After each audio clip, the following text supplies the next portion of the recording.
Welcome to another deep dive, and today we are talking about a word you use probably all the time, aesthetic. Like when you're, describing a cool outfit or a vibe. Right. But have you ever thought about where this word comes from and how its meaning has changed over time? It's a good question. Yeah. So today we are going to unpack its fascinating history Okay. and trace it all the way back to ancient Greece. All the way back. All the way back. Wow. So buckle up. Okay. It's going to be a wild ride. You know what's fascinating about etymology is that it kind of acts like a time machine. Showing us how ideas evolve, and aesthetic is a prime example. Okay. It enters the English language in 1798, Okay. borrowed from German and French. Okay. But its roots lie in the ancient Greek word aisthetikos. Ancient Greek. Wow. Okay, so what did aisthetikos actually mean?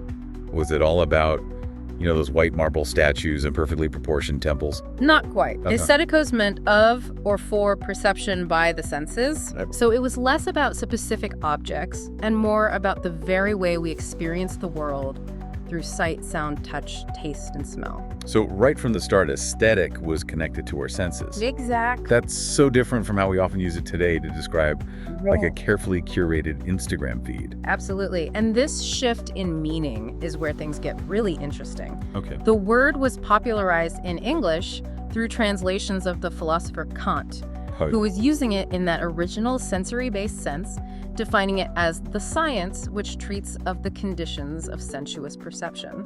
The science which treats of the conditions of sensuous perception. You sure know how to make a word sound complicated. Yeah. But seriously, it sounds like Kant was approaching aesthetics from a very analytical, almost scientific perspective. He was. But here's the twist. Another German philosopher, Alexander Baumgarten, had already snagged the word aesthetic a few decades earlier. Uh-oh. And he had a different definition in mind. He defined it as criticism of taste. Whoa.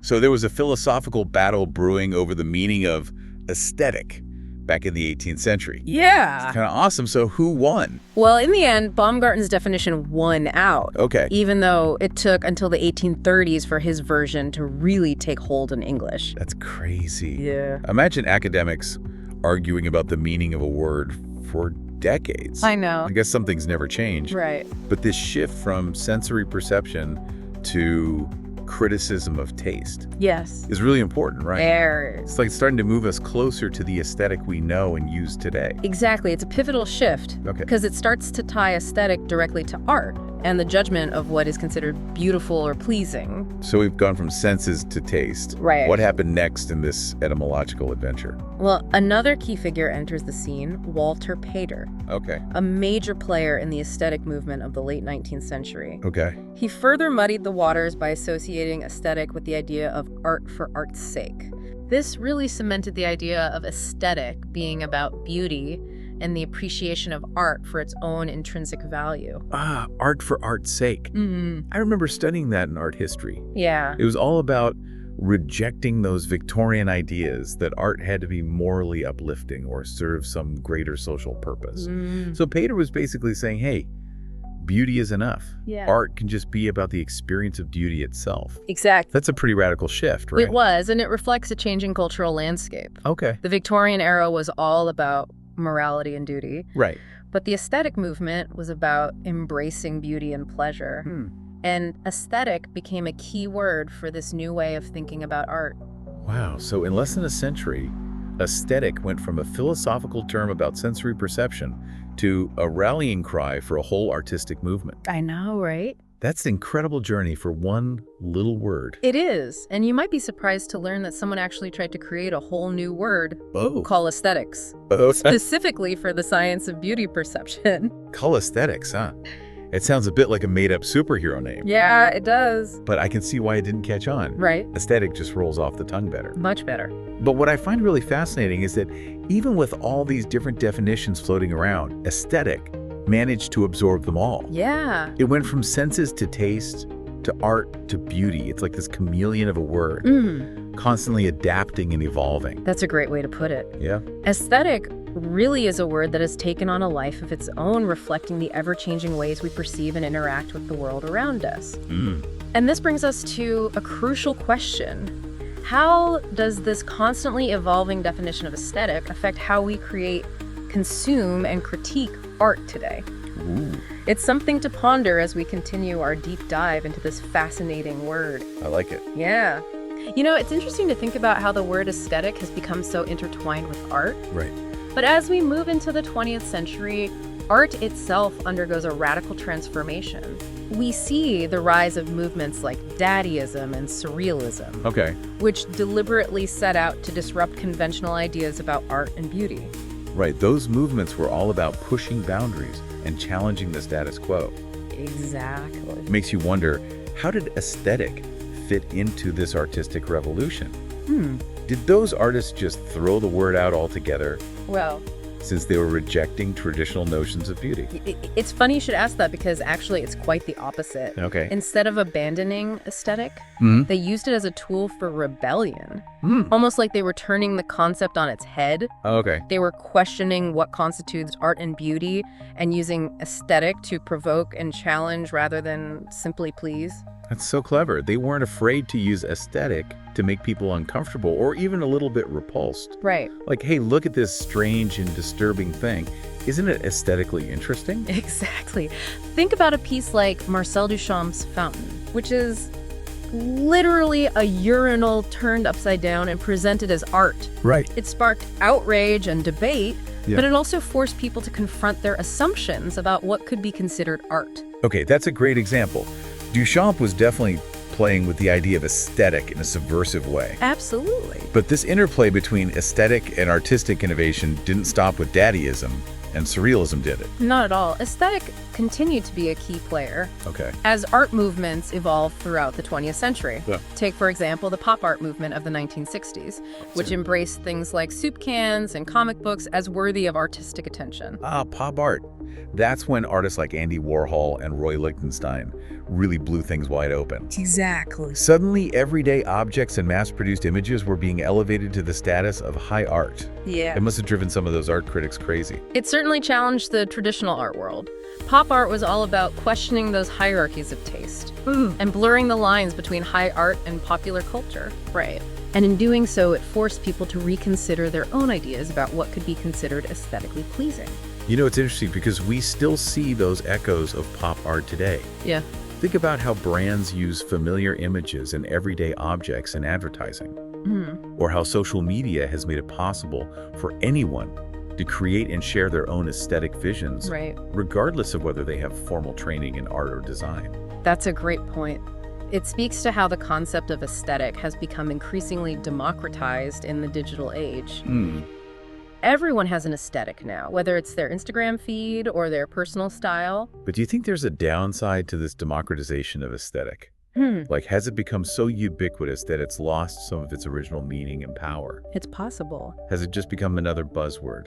That's a valid concern. Yeah. When everything is labeled as aesthetic, it can become harder to discern what truly stands out, what genuinely moves us or challenges our perceptions. It's like we're constantly bombarded with images and trends. Yeah. And it can be difficult to sift through the noise and find the things that resonate on a deeper level. It's like that feeling you get when you've been scrolling through social media for too long and everything just starts to look the same. Right. You become numb to it. You do. So how do we break free from this aesthetic overload?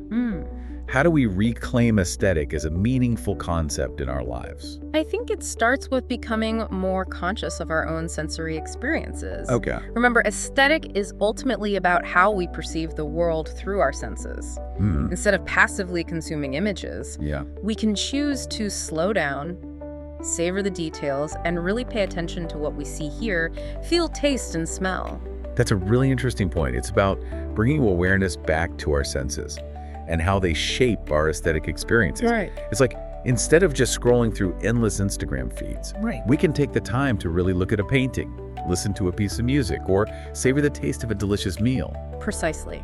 And by doing so, we can reconnect with that original sensory-based meaning of aesthetic Okay. and start to develop a more personal and nuanced understanding of what we find beautiful and meaningful in the world around us.